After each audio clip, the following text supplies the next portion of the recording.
we rolling? Hello? Are we rolling? A lights, camera, action. Hello. We're here. We're in the studio. You're like, Hannah, that doesn't look like your studio. It's not. We're in an undisclosed location. Can't tell you. But we're here with an episode and I've got everything I need. I've got a mic. Testing, 1, 2, 3. ASMR. I've got a How Very Stagey hoodie. I've got a pitch pipe. It's not bedazzled, but it is a pitch pipe. And let me just play a random... This is an E. Ooh. We've got a phone.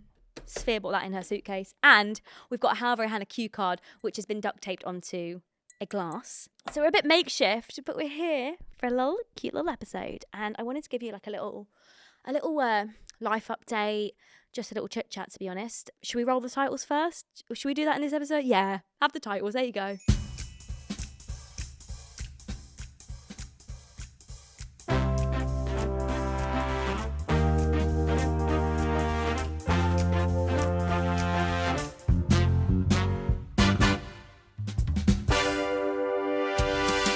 Once upon a time, there was a stagey girl with a big dream. She hoped, dreamed, and prayed to work at Tesco. Wait, someone's written this script wrong. Can we get a redo? Take 2. I dreamed a dream that one day I would hit the stage. And so it seems that dream has come true. Whoa, whoa. Oh my God, you guys, it's really happening. My life has been changed for the better, and I'm seizing the day and spinning into the spotlight.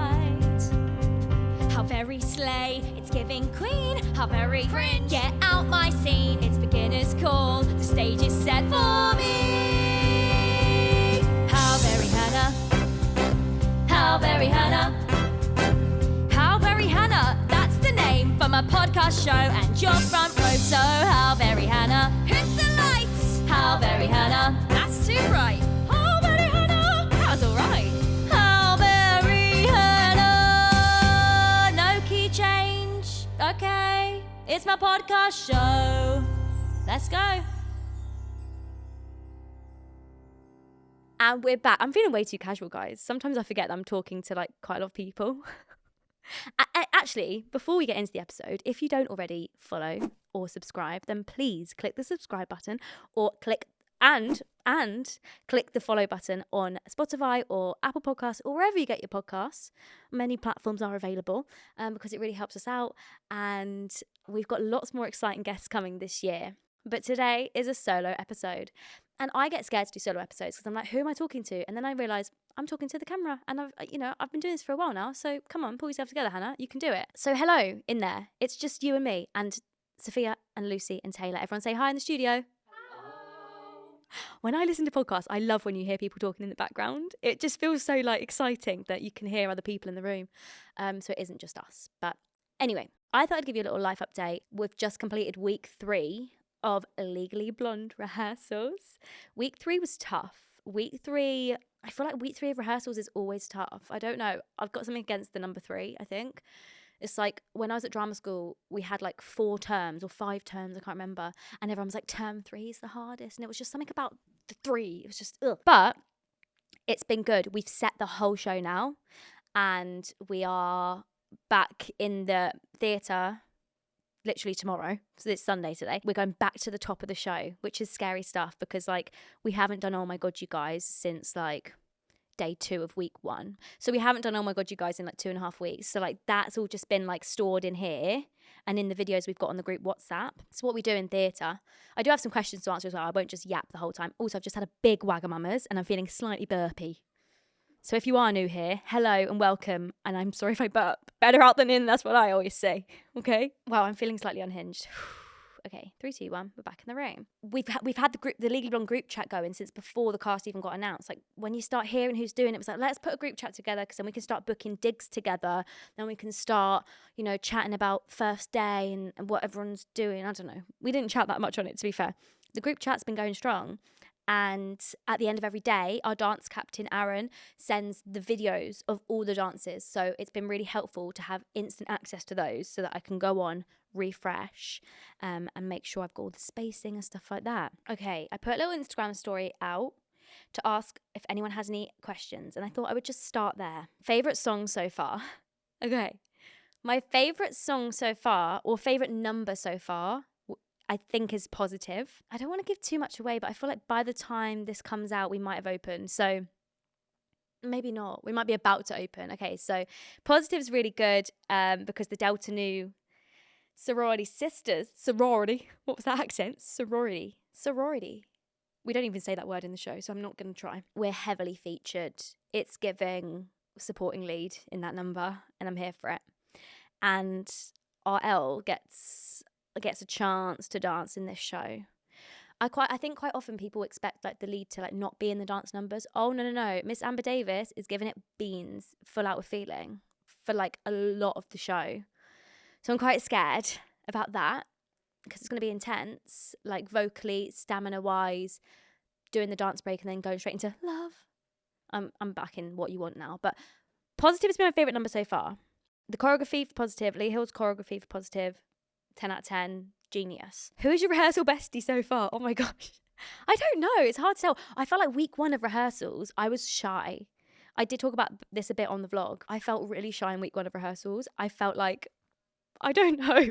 I think I'm a bit of a slow burner and I can't just like I can't be like auto besties, auto comfortable around new people, which I think's quite normal. And also like we're all about to spend the next year together. So I have time to like make connections with people. But everyone's been so lovely so far. I wouldn't be able to pick one rehearsal bestie. I've obviously been living with Daisy the past couple of weeks and Daisy's just the best. Like she's such good energy and we worked on Heathers together. We've never actually been employed in a job together. So it's been really nice working with her properly. And she'll obviously be playing Margot when I'm playing Elle. So that's a nice little connection there that we're both Margots together. Some people were asking me how you pronounce Margot because they thought it was Margot. And I think that's quite iconic. Margot. Gotta have a coffee. Margot's an itchy scalp. I don't know what maybe. what have I got? Margot's a call coming in. Okay, not as funny as I thought it was. No one in the studio is laughing. Will you be doing stage door? Right. Guys, I've been getting this question a lot. And it's tough because I've never done this show before. I've never done it all the way through. I don't know how much that's going to take on my body, on my voice, on my mental, on my brain, you know. I don't know how I'll be feeling after a show, and I think like doing stage door all depends on that. And also being on tour and being in different cities all the time, stage door experience can be different every single week. And that, as someone who likes plans and likes to know what to expect and likes to know where things are going to be and where people are going to be stood and stuff like that, this is just my brain. The idea of doing stage door in a different city every single week and not knowing what to expect is quite scary. And then also having to like then walk back to my digs in the middle of the night in a random town, it's quite scary, especially as a woman. So I don't know if I'll be doing it every night. I will obviously try and do it as much as possible, but I think it just depends on the vibes and how I'm feeling that day. And I think I really need to prioritize looking after myself on this tour. I did stage door pretty much every show that I was in for 6, which I don't regret, but I think I did that more not for me, you know. Like obviously I do really enjoy doing stage door and I do enjoy getting to chat to people and getting to meet people and thank them for coming to watch. Sometimes I think actually what's the best choice for me in that moment? Is it to rest? Is it to do a vocal cool down and then not speak to anyone for the rest of the evening? Because I think this is going to be the biggest role I've ever played and I'm scared and I'm going to need to be looking after myself because I can't be getting vocally tired. I can't be, you know, if I'm really close to loads of people, I don't want to get ill and stuff like that. And which I know sounds so extra, but these are things that as performers that we have to think about because these are all things that can hinder us being able to do our job. And at the end of the day, like I don't want to, I mean, you can literally catch a cold anywhere, right? I could catch a cold walking to work. But, you know, if there's a massive group of people at stage door, you know, getting really close, I could catch, you know, any of us could like catch an illness or something like that, and then we can't do the show, which is actually what people want to see. You know, I don't know if I'm making any sense. You're also doing this podcast, which you haven't done when you've been in a show. Very good. I don't know if you could hear that, but producer Sophia also just said, you've never done the podcast whilst in a show. And that's so true. We didn't, I have, you know, I've been out of a job out of a full-time contract since Feb, and so doing the podcast as well on the side, and doing all the social media stuff that I'm planning on doing, which is so important to me, and I obviously love sharing that with you guys. I think it's going to be a big balancing act, but I will try and do it as much as possible, I promise. But I need to put myself first in these situations, and if you're coming to watch the show, I really hope that you enjoy the show, and I just want to put on the best show as possible for you guys. So yeah, that's the answer to that. People are like, will you be doing stage door after an L show on a Thursday matinee? My initial thought is probably not, because I'll be taking everything off to then put everything back on to do another show that evening as a different character. And I don't know is the answer, but I will try. Anywho, another question. How's the skipping going? Next question. No, do you know what? I need to give myself credit here because I was bad in the first rehearsal, but also I did film the whole rehearsal and then just cut all the bad bits together. So I actually think to get 5 bad bits from like a half-hour rehearsal is not that bad, 30 seconds worth of bad. And obviously I did it because I wanted the video to do well. So I think I'm getting better. And I do think a lot of it is just like it's a PMA, positive mental attitude. And I think if I go into a skipping rehearsal with a PMA and just go, yes, this is so fun and I love it and I love jumping and my knees love it too. I just spat on the mic. Oh, it's there. No. Sorry. It feels like, So yeah, skipping is fine. It's going to be fine. But also, if it goes wrong on stage, it goes wrong on stage. I'll try my best. But we always have plans. One of the questions that I saw earlier, I don't know if I'll be able to find it now because there's quite a few, but one of the questions was, do you have a contingency for if the dog doesn't do what I want it to do? Or what it's meant to do, not just me wanting it to do it. And we haven't fully completed the dog rehearsals yet, but we've done 2 rehearsals with the dogs for that section. Bruiser, where's Elle? And I won't lie, I was stressed. I did have a little cry after the first dog rehearsal because do you know what it is? I was like, we're really going truthful with some of the acting moments, or a lot of the acting moments in the show. And in rehearsal, I was speaking to the floor because obviously there was no dog there at the start. And I felt like I was really like getting the acting, and I was pretending like I was talking to an actual person and listening to it speak, and then turning around and telling all the other Delta Nu sisters that what the dog was saying. But then as soon as the dog was there, I felt like I couldn't do that same acting because there was a real life dog there that I had to try and keep engaged in what I was saying. And if I'm talking to a dog like a human, it's like, what? I can't hear you. Do you know what I mean? But you have to be like, like when I talk to my dog, I don't go, hi Ruth, how are you? You're right, love. I go, hello, my little baby. I love you so much and you're so cute. Whoop a bit. Like ick. Sorry, that was an ick. My dog voice, I'm sorry. So like as soon as the dog Sprout, the cutest, the Bruiser's called Sprout for people who didn't know. As soon as he got there, I just wanted to be like, Sprout, over here. Whereas I have to stick to the lines. And it's like, Bruiser, come. Whereas you have to stick to the lines. So I did find it hard, but then the second dog rehearsal went really well. And I think we're getting there. And, he's a puppy. He's a 1-year-old dog and he's doing so well. And he's tiny. I think like him walking across the stage for one scene is like the equivalent to me running a 5K. And no one needs that. So the dogs are doing really well, and it's crazy that we're going to be on tour with them for a whole year. Like we're going to get to know them so well. I'm going to be seeing these dogs more than I'm going to be seeing my own dog for the next year. Like Ruben. But it's going to be fine. So do we have a contingency? Not yet. But I think the contingency is don't let it run into the pit. Did you hear Sophia just wheeze? Don't let it run into the pit. If in doubt, pick him up. He's so small, you can hold him here. The contingency is just pick him up. But let's be honest, the dogs are going to come on stage. The whole audience are going to go crazy and be like, oh my gosh, there's a dog on stage. Like, that's not a normal thing to see. So, yeah, I think it's going to be A-okay. Right, moving on. A question here. How do you deal with nerves when it comes to performing? I was kind of talking about this earlier.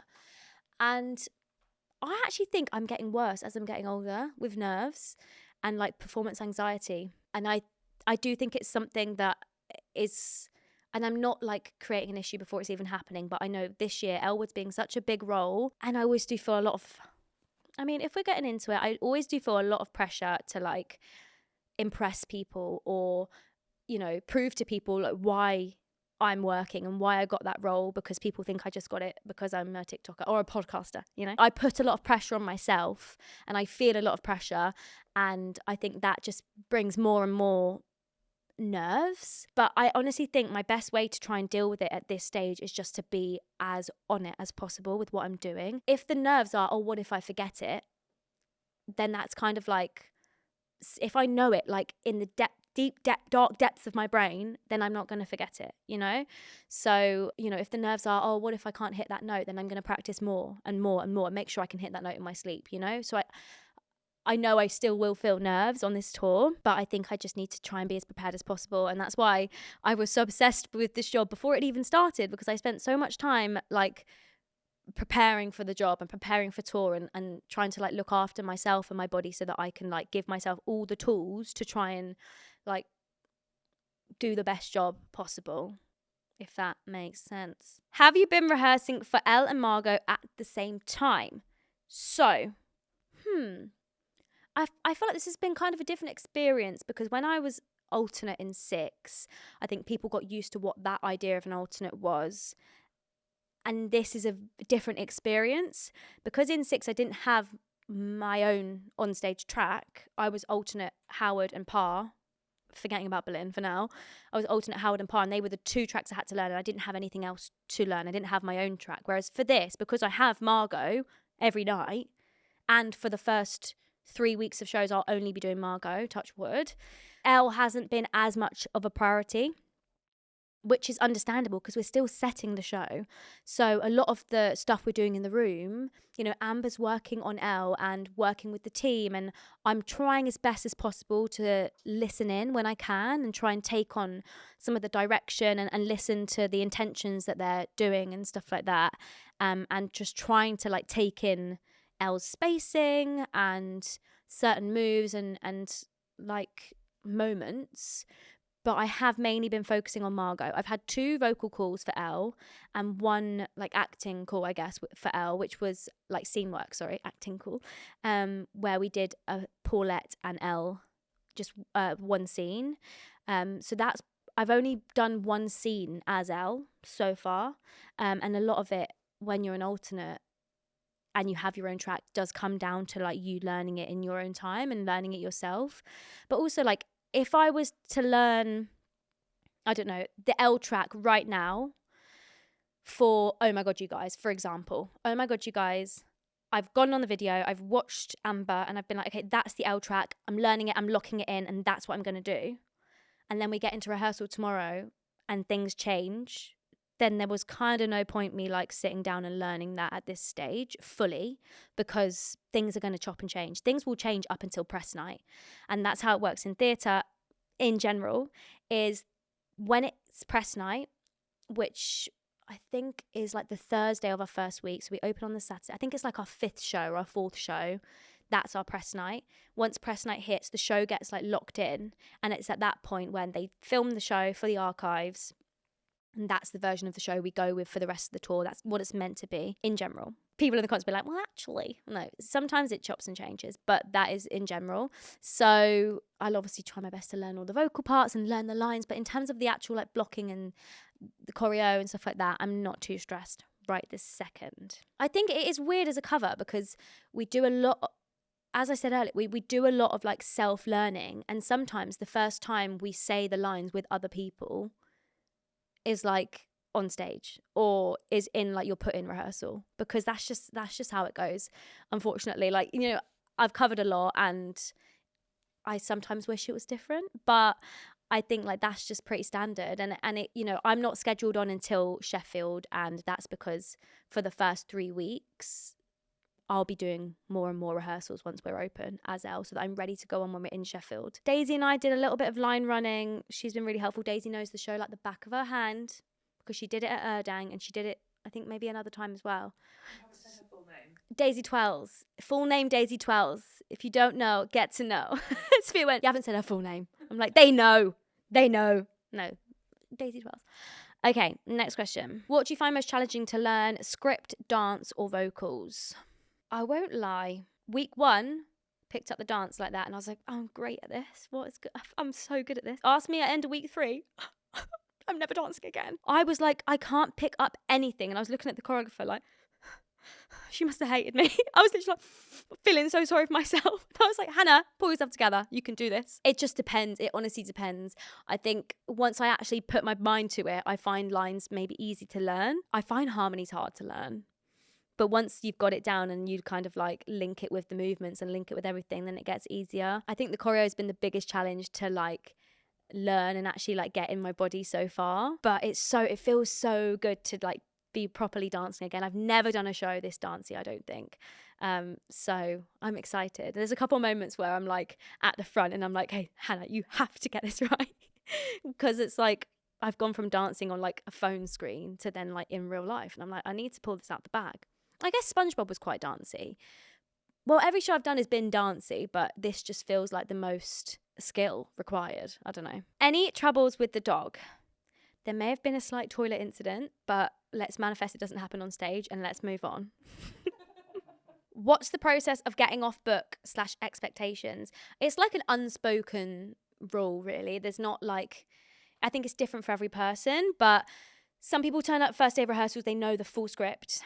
Some people wait until we set the scene in rehearsal and then go home and learn the script that night. Some people still hold their script up until tech rehearsals. I think it's so dependent on what people are like and how their process is. I like to be off book like quite early on, but then Margot doesn't have that many lines, and I haven't been like standing in and doing the L stuff, so I'm not off book for L yet. She has like some really like tricky lines that are like, yes, the water deactivates the perm's ammonium glycolate and completely. And I'm like, oh, sometimes I'm like, I thought doing an American accent was like not that hard. And then the whole placement of an American accent is like, so I feel, I don't know if this is right. Voice coaches, hit me up. It's so much further forward. And it's like, hey, it's like, I think as a British person, I speak with quite a like lazy tone, like a lazy relaxed mouth, whereas I feel like in American everything's like so up front and forwards. So that's been interesting, because obviously 6 I just spoke with my own voice for a year and a half, and then Heather's was American as well, but that felt like a million years ago. A couple more questions. Favorite costume or prop? We don't fully have our costumes yet, but I love my colour for Margot inside scoop is purple. So like the 3 Delta Nu, Margot, Serena, Pilar have like iconic colours, and I keep joking that it's like the Heathers, like 3 iconic colours, and I'm purple, which is perfect because it's my favourite colour, and it's the logo for How Very Hannah, and it's like my profile picture on Insta, the background colour of that, it's like that. It's just iconic. Favourite prop? I don't know yet because we haven't seen like the proper props. A lot of them are like rehearsal props, and then we'll get the real ones maybe next week, maybe when we're in tech. Who the heck knows? We're just going with the flow. Okay. Is Ruben a swing for Bruiser? Is Ruben Bruiser's understudy? I mean, he could, although I couldn't pick him up with one arm. I don't think anyone could pick him up with one arm unless they're like a bodybuilder. But on a lead, he loves the attention. So he would lap it up, and he would make a good wage. And he needs to start paying rent, this dog. I want to do one more question. Are you enjoying Leicester? I am enjoying Leicester. It's actually really nice to be on a tour, but to be in one location. We're in Leicester for 7 weeks. And normally on a tour, you're in, I don't know, Manchester for a week, you're in Hull for a week, you're in Leeds for a week. Like, you don't really get a chance to like experience these cities and towns because you're just there. You wake up, you eat, you work, you sleep. And it's just kind of that on repeat. Whereas actually Leicester, we've had some time to get to know the area and make ourselves comfortable and like sleep in the same bed for a couple weeks, which is really nice. So I have been enjoying Leicester. Great shopping centre. Actually surprisingly good shopping centre. It's like medieval. And then you go in the shopping centre and it's like, whoa, I'm in the 21st century again. Are we in the 21st century? Yeah. History. Okay, I think we should leave it there.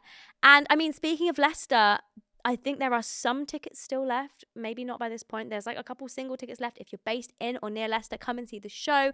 We're going to be on tour for a year, and we're going to so many different towns all across the country. So make sure to check out where your nearest towns are. I'm going to be playing Elle. It's all on the website, and I'm not going to list off all the dates now. Okay, thank you so much for watching. Make sure to like, comment, subscribe, and do anything as long as it's nice. And have a stagey week. Okay, bye.